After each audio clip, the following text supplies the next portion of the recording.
और हम लोग आसपास के गाँव लोग बहुत चिंतित है उसके बारे में, जो नहीं होना चाहिए। ये पुलिस वाले का ही गलती है, क्योंकि पुलिस वाले सब सुरक्षा किया होता तो ऐसा नहीं होता था। जो भुवनेश्वर मारा उसे फांसी मिलना चाहिए। तो घटना तो टाला जा सकता था। नमस्कार, इस वक्त मैं छत्तीसगढ़ के बेमेतरा जिले के साजा विधानसभा के पथरी कला गांव में हूं। पथरी कला से बीरनपुर, जैसा आप देख सकते हैं माइलस्टोन में 11.7 किलोमीटर दूर है। इस मार्ग से हम आगे जाएंगे और आगे कई जगह बैरिकेड्स लगे हुए हैं। पुलिस हमें जाने देती है या नहीं मुझे नहीं पता, कैसे हालात होंगे ज़मीनी हकीकत को हम समझने की कोशिश करेंगे। अगर हमें बैरिकेड्स में रोका गया तो हम खेत के रास्ते जाएंगे और वो सच्चाई आप तक लाने की कोशिश करेंगे, उन परिस्थितियों को समझाने की कोशिश करेंगे जिन हालात में गांव में ऐसी परिस्थिति निर्मित हुई, ऐसे तनावपूर्ण हालात में जहां वैमनस्यता फैली, लोगों में उन्माद हुआ और एक बेकसूर भुवनेश्वर साहू की हत्या हुई। हत्याकांड के बाद जो हालात हैं, जो राजनीतिक और सामाजिक तस्वीरें उभर कर आ रही हैं, उन्हें आपको जानना समझना जरूरी है। सिर्फ आपके लिए राष्ट्रबोध ग्राउंड रिपोर्टिंग के लिए आगे बढ़ रहा है।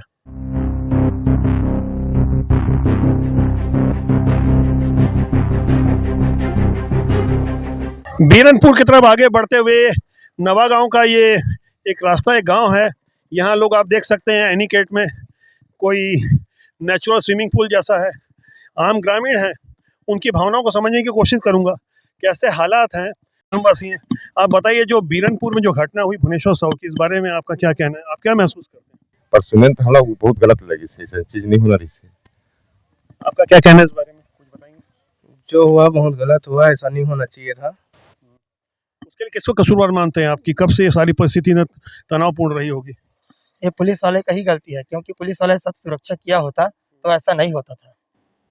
तो ये आसपास गांव वालों की ये भावना है। मैं कुछ और लोगों से बात कराऊंगा, वहाँ पीछे जो एनीकेट में स्नान कर रहे हैं।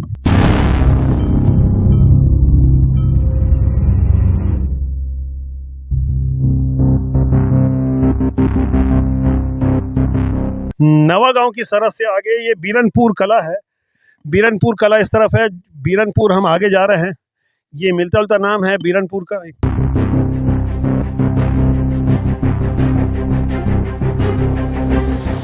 पास वाले गाँव में रहते हैं। क्या नाम है आपका? सोनू साहू। बीरनपुर की घटना के बारे में क्या जानते हैं? ये जाने नहीं दे रहे वहाँ पुलिस। जाने नहीं दे रहे, लेकिन आप लोग क्या महसूस करें? जो कुछ हुआ आपको पता तो होगा सब। जी पता है, लेकिन सुन के बहुत अजीब लगा कि ऐसा नहीं होना चाहिए था। भुवनेश्वर साहू का हत्याकांड, उस बारे में आपका क्या कहना है? जो भुवनेश्वर मारा उसे फांसी मिलना चाहिए। ये था बच्चे लोग का जो लड़ाई, आपसी लड़ाई था, वो जो गांव वाले मिल के जो बड़े लड़ाई किए हैं उसको नहीं होना था। और जो भुवनेश्वर साहू को है मस्जिद में ले जाके मारे हैं, वो बहुत गलत बात है। आसपास के जो लोग मिल के आए हैं पठान लोग, वो सब नहीं करना चाहिए था। ये बहुत गलत हुआ है और हम लोग आसपास के गाँव लोग बहुत चिंतित है उसके बारे में, जो नहीं होना चाहिए था। तो आम आदमी असुरक्षित महसूस कर रहा है, आशंका प्रकट कर रहे हैं, तमाम ऐसी भावनाएं सामने आ रही है। ये गांव है बीरनपुर कला। रास्ते में आगे बढ़ते बढ़ते चिराईडी गांव तक हम पहुंचे हैं। खैरागढ़ विधानसभा पड़ता है और वो आगे जो आपको नदी नाला जो दिख रहा है, पीछे एनीकेट बना हुआ दिख रहा है, रफ्ता दिख रहा है, उसके उस पास साजा विधानसभा लग जाता है, जहाँ बीरनपुर गाँव है।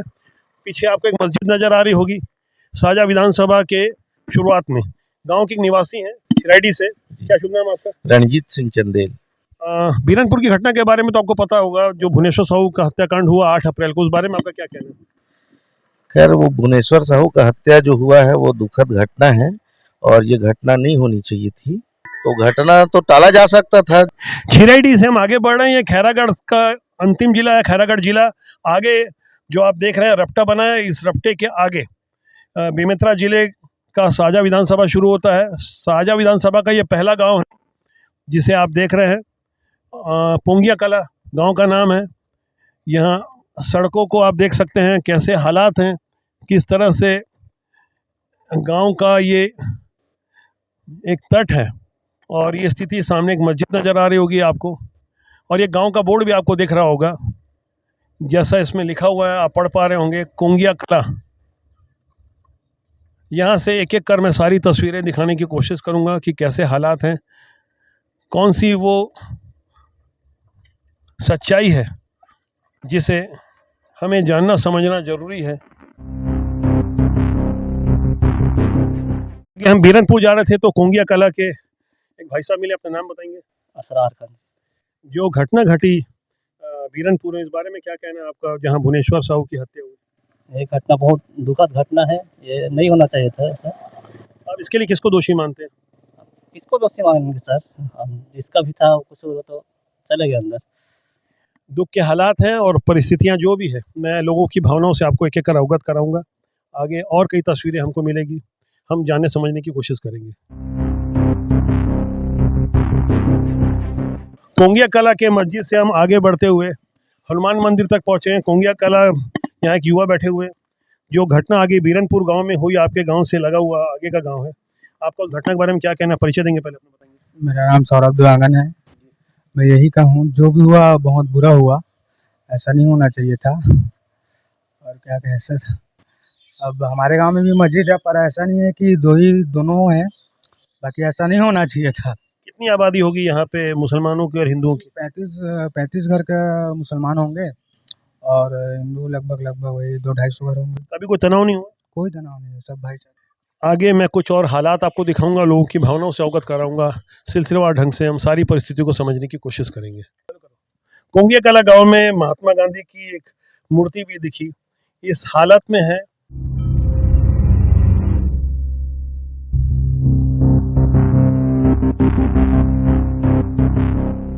बीरनपुर की घटना कोई सामान्य घटना नहीं थी। बाहर से आए हुए कुछ लोग यहाँ निवास करते गए, बसते गए। कुछ नए चेहरे आपको नजर आ रहे होंगे जो आम छत्तीसगढ़ की संस्कृति में नहीं नजर आते। बावजूद इसके छत्तीसगढ़ की वैभवशाली परंपरा रही है हर किसी को अपने में समाहित कर लेने की, लेकिन जो हालात परिस्थितियां पैदा हुई उसके बाद जो विवश हत्याकांड हुआ, वहाँ लोगों को सोचने को मजबूर कर दिया कि आखिर ऐसे लोगों का क्या करें जो ना कानून को मानते हैं, जो ना यहाँ की सामाजिक संस्कृति को अपनाते हैं, जो किन्हीं खास विचारधारा से मानवता का गला घोटने का काम करते हैं। आगे विविध रंग आपको मिलते रहेंगे।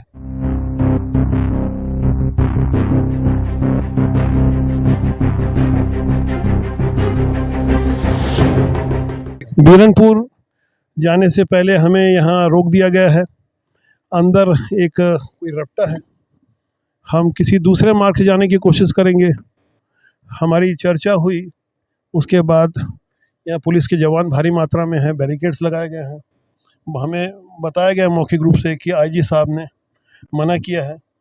हम ऐसे हालात में आप तक वो सारी ज़मीनी सच्चाई दिखाने की कोशिश करेंगे जिन्हें जानना समझना आपके लिए बहुत ज़रूरी है। ये बीरनपुर के बाहर एक ईटा भट्टा है, अस्थाई मार्ग है। सामने किस तरह के रास्ते हैं, किस तरह की तस्वीरें हैं। काफ़ी विषम हालात में ग्रामीण जनजीवन रहता है और ऐसी परिस्थितियों में हमारे लिए यहाँ गाड़ी चलाना भी बहुत मुश्किल है। हम कोशिश कर रहे हैं उस स्थल तक पहुँचने की, उस गांव तक पहुँचने की। तक हम जा रहे हैं, धीरे धीरे हम आगे बढ़ रहे हैं।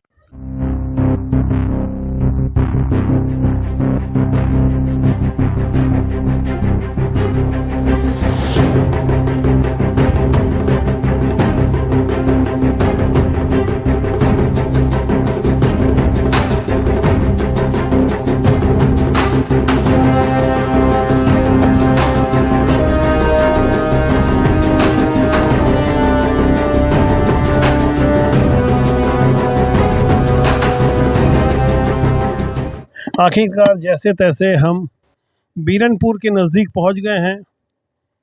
शक्ति घाट आगे एक स्थल है, माता का मंदिर है, इसे शक्ति घाट कहा जाता है।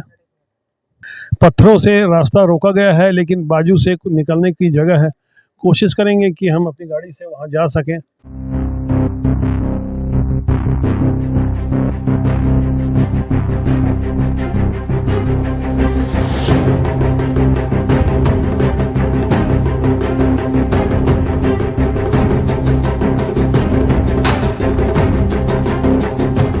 का गांव है, यहाँ से आगे बढ़ने पर बीरनपुर की सरहद प्रारंभ हो जाएगी। आगे बढ़ने पर हमें बीरनपुर गांव मिलेगा।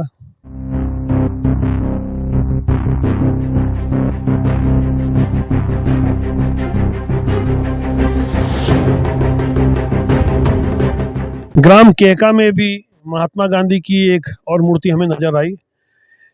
जगह जगह इसी तरह नंदी महाराज भी आपको दिखेंगे गांव में, और गांधी जी की मूर्तियां भी विविध स्वरूप दिखेंगे। ग्राम केका से हम आगे बढ़ रहे हैं किसी तरह पतली गली से, काफ़ी दुष्कर मार्ग है। हम बीरनपुर की ओर आगे बढ़ रहे हैं। रास्ता थोड़ा घुमावदार है, आगे हम लेकिन जरूर बीरनपुर तक पहुंचेंगे।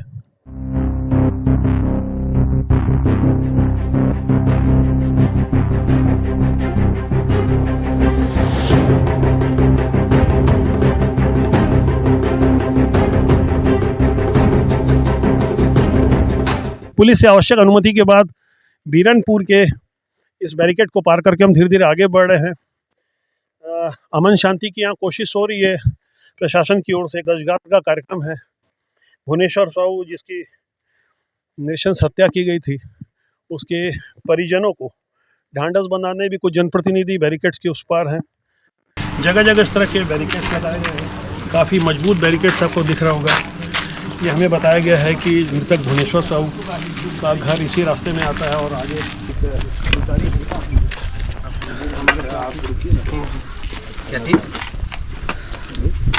मीडिया वाले हैं, इसकी अनुमति दे दी है। हाँ दे दी, हम लोग लेकर अच्छा लेकर आए। हाँ ठीक है, धन्यवाद। तो एक औपचारिक अनुमति मिल गई। अब हम यहाँ से आगे बढ़ते हैं। बीरनपुर की ग्राउंड रिपोर्टिंग किसी मायने में हमारे लिए आसान नहीं है। पीछे पुलिस के जवान चल रहे हैं, हमारे साथ कुछ सुरक्षाकर्मी दिए गए हैं। आगे कोई खान मोहल्ला है, हमें वहाँ जाने से मना किया गया है। ऐसी बंदिशों के बीच हम आगे बढ़ते जा रहे हैं। सुनसान सड़क है। कोशिश करेंगे हम आपको ग्राउंड रिपोर्टिंग की सही तस्वीर दिखाएं। भुवनेश्वर साहू के परिजनों से मिलने की भी मनाही है। ठीक, आप देख सकते हैं दूर दूर तक कोई व्यक्ति नज़र नहीं आ रहा होगा। गांव में सुनसान हालात है।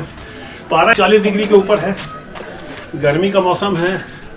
हम कोशिश करेंगे कि यहाँ स्थानीय निवासियों से बात करें और उन हालातों को समझने की कोशिश करें।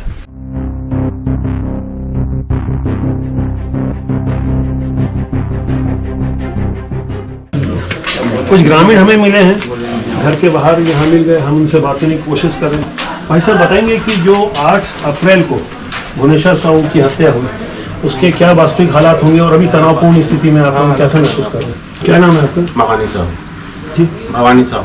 भवानी साहू जी, आप मुझे बताएंगे कि वो जो बैठक हो रही थी वो किस विषय को लेकर बैठक हो रही थी और अचानक क्या हुआ कि हत्याकांड हो गया? वो बैठक ऐसे हो रहा था, सलाह हो जाएंगे ऐसे टाइप के समझौता।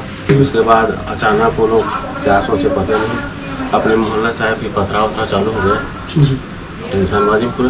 हाँ, फिर हमारे किन की ओर से पहले शुरू हुआ? उनके ओर से हुआ, मुसलमान की ओर से। हाँ, क्या पहले भी ऐसा हो चुका था? नहीं ऐसे पहले कभी नहीं। अचानक हुआ ये? अचानक। कुछ और भी कारण था कि कोई कारण था? कोई कारण नहीं था पहले। और थोड़ा से वही झगड़ा है, बस वो कुछ नहीं। तो ये हत्या के बाद अभी इतनी सारी पुलिस फोर्स है, तो आप लोग क्या तनाव में महसूस कर रहे हैं? गाँव में कोई मुझे दिख नहीं रहा था क्योंकि आप ही लोग बाहर बैठे हुए दिखे मुझे। हम लोग को तो अंदर रख दिया है ना शासन पूरा, बाहर निकल के कोई आदेश ही नहीं है। हाँ, शांतिपूर्वक है अभी। तो आपको लगता है कि गांव में आगे शांति कायम रहेगी? बिल्कुल, हम लोग यही चाह रहे हैं अभी, शांति के। आपका कुछ कहना है इस बारे में? नहीं, बोलना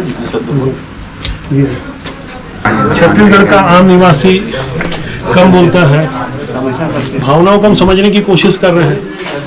इनके अपने विचार है जो हम समझने की कोशिश कर रहे थे कि गांव में फिलहाल शांति का वातावरण निर्मित होता जा रहा है। आगे हालात तनावपूर्ण न हो, शासन और पुलिस की यह कोशिश कायम है लगातार। आगे मेरे पीछे जो आप ये गली देख सकते हैं, एक ध्वज आपको दिखाई दे रहा होगा। कुछ बुजुर्ग बैठे हुए हैं। वहाँ से मुझे बताया गया कि ये मुस्लिम बस्ती है, वहाँ हमें नहीं जाना है, हालात तनावपूर्ण हैं। और इसके बाद हम यहाँ से आगे बढ़ेंगे दूसरी गली में। जो शासन के दिशा निर्देश हैं, जो बंदिशें लगाई गई है, उन सीमा में रहकर हम हालात को समझ रहे हैं। सर, आप लोग यहाँ ड्यूटी लगी हुई है? हाँ सर। अच्छा, कौन सी विभाग से आप? शिक्षा विभाग से। आप भी? शिक्षा विभाग। तो आपको यहाँ कैसे महसूस करें? हालात किस तरह से लग रहे हैं आपको? सामान्य हालात सामान्य है। लोग तो नज़र नहीं आ रहे हैं, इतने धूप में 40 डिग्री टेम्परेचर में आप भी घूम के ड्यूटी कर रहे हैं। हाँ, वो तो सर्वेक्षण करना पड़ेगा ना गवर्नमेंट का। किस तरह का सर्वेक्षण हो रहा है? आर्थिक सामाजिक सर्वेक्षण। आर्थिक सामाजिक आर्थिक सामाजिक सर्वेक्षण वो सर्वेक्षण होता है जहां से सरकार इस सर्वेक्षण के माध्यम से नीतियां तय करती है। आप देख सकते हैं किस तरह के हालात हैं गांव में, ये नालियां रोड के ऊपर बह रही है। ऐसे ही आर्थिक हालातों के, सामाजिक हालातों के सर्वेक्षण के बाद कुछ नई तस्वीरें सामने आती है। बीरनपुर गांव में ऐसे हालातों को बदलने की ज़रूरत है। विकास के नाम पर जो कुछ हो रहा है सब कुछ कैमरे में दिख रहा है, तस्वीरें झूठ नहीं बोलती। बदले बदले से हालात में ऐसे अंग्रेजी में भी हैप्पी दिवाली वाला यह भाग हमको दिखा। पीछे आप देख सकते हैं कुछ चित्रकारी की हुई है, शंकर भगवान और पार्वती जी की, जय महाकाल लिखा हुआ है। गांव के ऐसे विविध रंग हमें दिख रहे हैं। ये बस्ती आगे बढ़ती है, वहाँ पे भुवनेश्वर साहू का घर भी बताया जा रहा है और उसके परिचित हैं, उसके लोग हैं।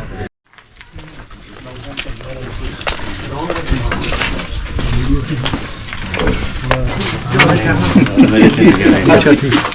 ऐसे ही आम ग्रामीण बोलने से बसता है, सहज भाव से छत्तीसगढ़ के लोग, सरल हृदय के। मतलब ज़्यादा जानकारी नहीं है सर। क्या नाम है आपका? राजन साहब। अच्छा राजन जी, हमारे भतीजा है वो जो भुवनेश्वर साहब। अच्छा आप उनके चाचा लगते हैं। हमारे परिवार। हाँ कल दशगात का कार्यक्रम है जी। तो वो परिवार के बारे में बताएंगे कि परिवार की स्थिति कैसे, आर्थिक स्थिति कैसी है भुवनेश्वर साहब? परिवार तो एकदम रोज के कमा के ला रोज के खा वही स्थिति है।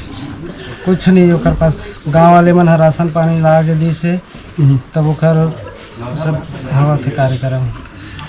गांव वाले राशन पानी ला के दिए। परिवार में कौन कौन लोग हैं भुवनेश्वर साहू के? अभी हवे खरमा है, बाप है, बहन है और भाई है। चल तो कमाने वाला इकलौता था वो? हाँ। क्या काम करता था भुवनेश्वर? बस ऐसे मजदूरी करे जाते सब, ट्रैक्टर में सब लोडिंग खाली करना भरना। क्या लगता है क्यों उसकी हत्या कर दी गई? अब बोला ऐसे देखल गए से अब काम में गिर के थे और बाद आई से ना तो नहा खोर के बैठे रहे से कुछ हल्ला उल्ला हो सोई तो देखल गए इसके थे वही पारा मुसलमान वाला मार दे। आप क्या कहना चाहेंगे ऐसे लोगों के लिए जिन्होंने उसकी हत्या की इतना विभत्स तरीके से? बोला तो कड़ी से कड़ी सजा मिलना चाहिए सर। हाँ। तो भुवनेश्वर साहू के बारे में जो उनके परिजन बता पा रहे थे, उन हालातों को हम समझाने की कोशिश कर रहे हैं। जो भुवनेश्वर साहू की हत्या है बता सकते ना सर उसके बारे में? अच्छा, तो आप लोग को क्या निकलने दे रहे हैं घर से? नहीं सर। क्या बोल रहे हैं पुलिस वाले, क्यों नहीं निकलने करके? क्या पता सर, उसके बारे में ज़्यादा काम है मेरे को नहीं आता सर। तो ये गांव में पहले भी तनाव था क्या ऐसे कभी? नहीं सर, कभी ऐसा झगड़ा झंझट नहीं हुआ?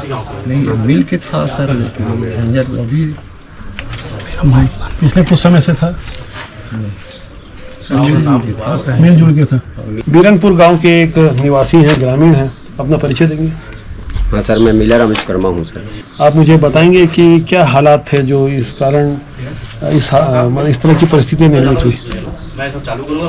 हालात तो शुरू से मालूम नहीं है सर, लेकिन हंगामा तो बहुत ज़्यादा हो गया हमारे गांव में। हम ऐसा टाइप के हंगामा अपने जीवन में नहीं देखे हैं, तो बुजुर्ग लोग भी नहीं देखे हैं। पहली बार ऐसा हंगामा हुआ है। तो हंगामा तो हो गया है, लेकिन अब शांति चाहते हैं, गांव में शांति हो। क्या नाम है तो? हाँ जी, गोदेलाल। गोदेलाल जी, आप यहाँ रहते हो? क्या नाम है मोहल्ले का? अभी तो ठीक है। ये मोहल्ले का क्या बोलते हैं, कौन पारा है? हिंदू पारा। हिंदू पारा। और पीछे क्या है इसके पीछे? मुसलमान पारा बोला। ये उस्मान पारा बता रहे थे। खैर अलग अलग नाम है, अलग अलग तरीके से लोग समझाने की कोशिश कर रहे हैं। और आप कुछ बोलना चाहेंगे उस दिन जो घटना हुई? बोलने से हिचक रहे हैं। ये इस तरह की तस्वीरें भी आती है जहां लोग बोलना नहीं चाहते। छत्तीसगढ़ का आम स्वभाव होता है कि वो बहुत ज़्यादा नहीं बोलता, स्वभाव से लोग कुछ झिझक महसूस करते हैं। इन परिस्थितियों को, संकेतों की भाषा को आप समझने की कोशिश करें। लोग चुपचाप अपना काम कर रहे हैं, रफ्ता रफ्ता जिंदगी सामान्य अवस्था में आ रही है। पहले कभी यहाँ झगड़ा झंझट हुआ ऐसा कुछ जैसा? नहीं कुछ नहीं जाना। आगे आपको क्या लगता है स्थिति सामान्य हो पाएगी? सामान्य करेंगे साफ तभी जी पाएंगे। गांव के घर की छत से हम आगे बढ़ते हुए देखने की कोशिश कर रहे थे, नज़ारा दिखाने की कोशिश कर रहे थे। नीचे उतरने पर हमें दूसरी गली में मस्जिद और वो मीनार दिखाई दी जिसे खान पारा बताया जा रहा था। यहाँ जाने की मनाही थी, जैसा कि आप वीडियो में देख पा रहे हैं। कुछ जूम करके हम दिखाने की कोशिश कर रहे हैं। अमन चैन से लोग रहते थे ऐसा बताया गया, लेकिन हालात धीरे धीरे खराब होते गए। जो लव जिहाद की बातें दबी जुबान में ग्रामीण कह रहे थे, हम समझने की कोशिश कर रहे थे कि हालात किस तरह से हत्याकांड तक पहुंच गए। क्या कारण थे कि भुवनेश्वर साहू की इतनी विभत्स और अमानवीय तरीके से हत्या की गई। और एक अजीब सा सन्नाटा, वो मौन बहुत कुछ कह रहा था।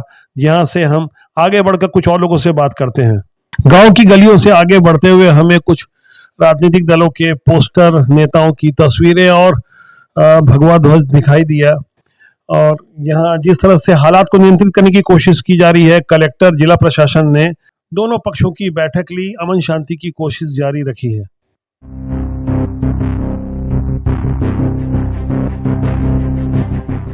हम लोग को कुछ मालूम नहीं। मंदिर भी है, मस्जिद भी है। हाँ, दोनों। कभी कोई ऐसे विवाद की स्थिति देखने को मिली इसके पहले? पहली बार। इसके पहले कोई घटना नहीं हुई? नहीं। अचानक इतनी बड़ी घटना हो गई, आपको क्या लगता है ऐसे क्यों हो गया? अब पता नहीं, मालूम नहीं मुझे। बीरनपुर में दिल्ली से चलकर अच्छे दूर आए हैं आउटलुक पत्रिका के लिए। तो आपने क्या महसूस किया है यहाँ जमीनी हालात को देखने के बाद? आपका क्या अपना ओपिनियन है? देखिए, मैं दिल्ली दंगा भी करीब से देखा हूँ और यहाँ लोगों में अजीब किस्म का एक आश्चर्य भी है। वहाँ के लोग हैबिचुअल होते हैं, बाकी कई जगह मैंने देखा दंगा में, तो उनको पता होगा कि यहाँ दंगे होते रहते हैं। लेकिन छत्तीसगढ़ के लिए, और वो भी बीरनपुर जैसे गांव के लिए जहाँ लोग कई सालों से साथ में रह रहे हैं, बिल्कुल यहाँ के लोगों के लिए नया था, अचंभा था। लोग ताज्जुब में हैं और डर में हैं। प्रशासन, पुलिस लगी हुई है कि जल्दी से जल्दी इस गांव में शांति व्यवस्था कायम हो। अगर बाहर से कल लोग आना चाहें तो क्या उनको रोका जाएगा? बिल्कुल, हमने तो पहले भी धारा 144 लागू किया हुआ है और इसके साथ साथ अपील अभी हमने जारी की है। चाक चौबंद व्यवस्था की है कि अगर अपील करने के बाद भी अगर आते हैं लोग तो हम आने नहीं देंगे। धारा 144 लागू होने के बाद सभी जगह हमने पूर्व से ही बैरिकेटिंग की हुई है। बीच में एक दिन स्थिति खराब हो गई थी और बैरिकेटिंग तोड़कर लोग आए थे। अभी हमने इतनी मजबूती से बैरिकेटिंग किया हुआ है, हर रास्ते पर प्रतिबंध लगाया है और जितने भी कानून व्यवस्था बनाए रखने के लिए एहतियात बरतना चाहिए वो सारा चीज़ों का व्यवस्था इस बार कर ली है। हालात, परिस्थितियों को आप समझ रहे होंगे, ज़मीनी सच्चाई को हमने एक एक कर आपको दिखाया। और जब कलेक्टर, एसपी, आईजी और तमाम प्रशासनिक अधिकारी यूं सड़क पर उतर कर पूरा समय देंगे, बैरिकेटिंग की अच्छी व्यवस्था की गई है, तो जाहिर तौर पर हालात सुधरेंगे। लोग भी खुलकर बोलने से बच रहे थे, लेकिन कलेक्टर साहब ने जो बातें कही वो आपको गौर करनी चाहिए। समाज में अमन चैन कायम रहे, कोशिश रहे कि सब मिलजुल कर रहें। ताली दोनों हाथ से बजती है, कोशिश सब तरफ से होनी चाहिए।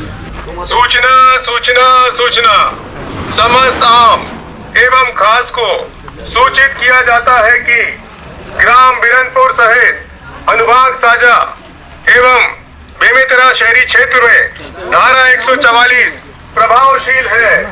ग्राम बीरनपुर में किसी भी बाहरी व्यक्ति के प्रवेश की मनाही है। अतः कोई भी बाहरी व्यक्ति ग्राम बीरनपुर में प्रवेश नहीं कर सकेगा। जिला प्रशासन की ओर से अपील की जाती है कि कानून व्यवस्था बनाए रखने हेतु कोई भी बाहरी व्यक्ति ग्राम में प्रवेश न करे।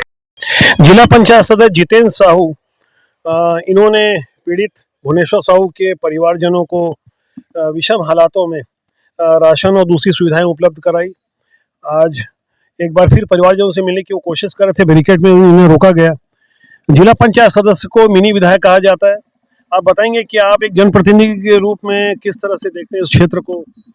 नहीं, ये जो हमारा क्षेत्र है साजा विधानसभा पहले बहुत शांतिपूर्ण था, लेकिन अभी जिस प्रकार से घटना यहाँ हुआ है बीरनपुर शक्ति घाट में, उससे तनाव बढ़ा हुआ है।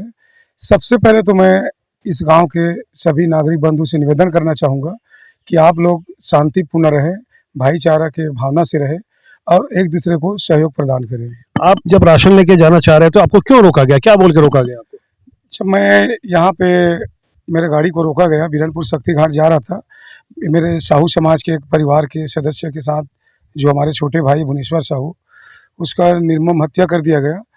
तो मैं कल उसका दशगात्र का कार्यक्रम है, तो चूँकि मैं कुछ राशन सामग्री लेके उसको सहयोग करने के लिए जा रहा था, तो वहाँ पे जो संबंधित अधिकारी लोग थे, पुलिस विभाग थे, वो लोगों ने रोका। आप निर्वाचित जनप्रतिनिधि है, जनता के बीच बने रहते हैं। पूरे साजा विधानसभा में आपके जगह जगह पोस्टर लगे हुए जिला पंचायत सदस्य के रूप में। आप बेहतर तरीके से बीरनपुर को समझते होंगे, वहाँ की जनता जिन हालातों से जी रही है और जो कारण निर्मित हुए, उस बारे में क्या कहना है आपका? नहीं, बिल्कुल, वहाँ पे तो बहुत सारे ऐसे लोग हैं, हमारे खुद के घर के रिश्तेदार भी हैं, और वहाँ पे हमारे बहुत सारे कार्यकर्ता भी हैं। वो गांव बहुत शांतिपूर्ण ढंग से चल रहा था। इसके 2 महीना पहले, आप लोगों को मालूम होगा, मीडिया वाले को तो मालूम रहता है, एक सर्व हिंदू समाज का वहाँ पे बैठक हुआ था। जब से वहाँ पे लव जिहाद का मामला आया था, तब से उस गांव का माहौल बहुत बिगड़ गया। उस समय प्रशासन ने इस विषय को बहुत हल्का में लिया।